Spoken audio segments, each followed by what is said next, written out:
नमस्कार. एक तर पहिल्यांदा सगळ्या गोष्टीचा निषेध, फार उपोषण सुरू झाल्यापासून ते कालचं आंदोलन जे चिरडलं गेलं, जे वामचूम यांना अगदी बेकायदेशीररित्या उचलून नेलं गेलं, त्याचा निषेध आहे. आणि ह्या आंदोलनासाठी मी यायचं कारण म्हणजे नीट मध्ये 21 मुलांनी आपला जीव गमावलेला आहे. त्या मुलांसाठी, वामचूम सरांसाठी इथे येण्याचं कारण तेच आहे की वामचूम सर की जे 60 वर्षाचे आहेत ते त्या मुलांसाठी उपोषण करतायत, तर आपण का नाही. म्हणून पुरंदरवासियांना सुद्धा माझी कळकळीची विनंती की ज्या मुलांना भविष्यात MBBS करायचंय, BMS करायचंय, इंजिनिअरिंग करायचंय, तिथपर्यंत पोहोचल्यानंतर मार्गाला चुकीच्या जाऊ नये यासाठी आम्ही सुद्धा इथं आंदोलन करायला बसलो आहोत आणि तुम्ही यावं. आज माझी मुलगी पण MBBS झालेली आहे, पण MBBS होताना माझ्या मुलीला खूप त्रास झाला आहे. त्याला इंडियातून MBBS करायचं होतं, पण या नीटच्या ह्याच्यामुळं म्हणजे नीट मध्ये लवकर क्रॅक होत नाही. माझी इच्छा आहे की नीटची जे एक्झाम आहे ना तीच इंडियात नसावी, बरोबर ना.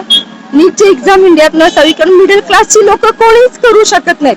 ज्यांची इच्छा असते खूप मुलांना की आपल्या मुलांना MBBS व्हावं, MBBS करावं, असं होऊ शकत नाही मुलींना. इथे मिडल क्लास लोक खूप हे करतात त्याच्यासाठी.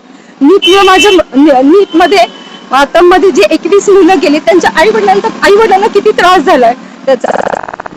कोणीच क्रॅक म्हणजे एक्झाम मार्क्स चांगले पडले होते, पण ती इंडियात तिला ऍडमिशन मिळत नव्हतं. म्हणून मी तिला तिकडे MBBS रशियाला MBBS करण्यासाठी पाठवलं. माझ्या मुलीला मी इंडियात MBBS करू शकले नाही.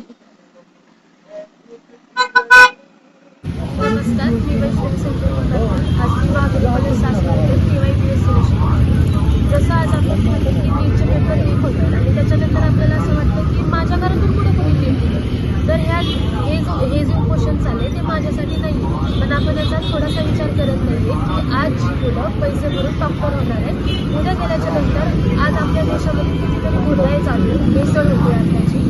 आपली हवा प्रदूषित आहे, आपल्याला श्वास घ्यायला पुढे जाऊन त्रास होणार आहे, आपलं पाणी दूषित आहे आणि या सगळ्यानंतर आपले जे आजार होते ते आजार ठीक करण्यासाठी आपण हॉस्पिटलमध्ये येतात. आणि त्यावेळेस जर अशी बोनस भरती झालेले तिथे डॉक्टर्स असतील तर आपल्या आरोग्याचं काय. आणि आपण म्हणतो की भारत देश हा तरुणांचा देश आहे. मग या तरुणांच्या देशामध्ये जर तरुणांना आपली मूलभूत हक्क मागण्यासाठी आंदोलन करावं लागत असेल तर ही खरंच आपल्यासाठी खूप लाजिरवाणी गोष्ट आहे. आणि हा देश, ज्या देशाला आपण लोकशाहीचा देश म्हणतो, ज्या देशामध्ये आपण सांगतो की ही लोकशाही लोकांच्या हितासाठी बनवलेली आहे, ते लोक आपल्या हितासाठी आणि आपल्या मूलभूत हक्कांसाठी जर आंदोलन करत असतील तर मग आपला देश कुठे चालतो. हा एक महत्त्वाचा मुद्दा आहे आपल्यासाठी.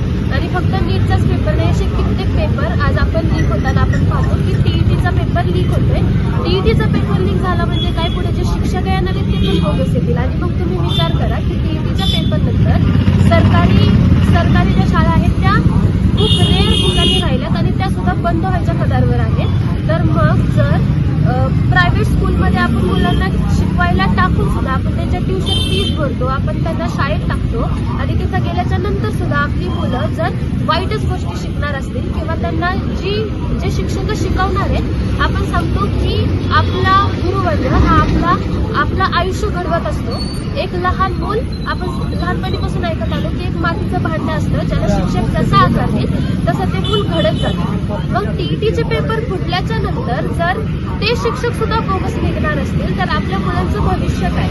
आणि आज आपण या आंदोलनाकडे दुर्लक्ष करतोय. आज इतका मोठा सायंटिस्ट सोनम वांगचूक यांनी इतकं मोठं आंदोलन, इतकं मोठं उपोषण केलं, तेही शांतपूर्व उपोषण तिथे चाललं होतं, तरी सुद्धा तिथे सकाळी जेव्हा मुलांची हडबड चालू असते, कोण वॉशरूमला जात असतं, कोण आंघोळीला जात असतं, त्यावेळेस सिव्हिल ड्रेसमध्ये जर दिल्ली पोलीस येऊन त्यांना पांढऱ्या कपड्याच्या आड घेऊन जात असतील तर आपल्याला हे सुद्धा माहिती नाही की त्यांना नक्की नेलंय कसं. त्यावेळेस आपण जे व्हिडिओज बघतो त्यात आपल्याला दिसते की तिथे स्ट्रेंजर्स सुद्धा नव्हते. जो माणूस 20 दिवस झालं ज्यांनी काहीच खाल्लं नव्हतं, पाणी पिलं नव्हतं, त्या माणसाला असं हाताला उचलून धरून नेलं हे कितपत बरोबर आहे. आणि जर सरकारला इतकी सहानुभूती होती त्यांच्याबद्दल तर त्यांनी एकदा येऊन त्यांच्यासोबत बोलायला हवं होतं. असं उचलून नेऊन उपोषण तोडणं हे कितपत बरोबर आहे. आपण इंग्रजांच्या काळात सुद्धा बघतो, जेव्हा गांधीजी आंदोलन करत होते त्यावेळेस तिथे येऊन त्यांच्या मागण्या ऐकल्या तरी जात होत्या किमान, आणि त्या पूर्ण झाल्या नाही झाल्या ते पुढची गोष्ट आहे, पण त्यांच्या मागण्या ऐकल्या गेल्या होत्या. आणि इथं तर कुठे चुकी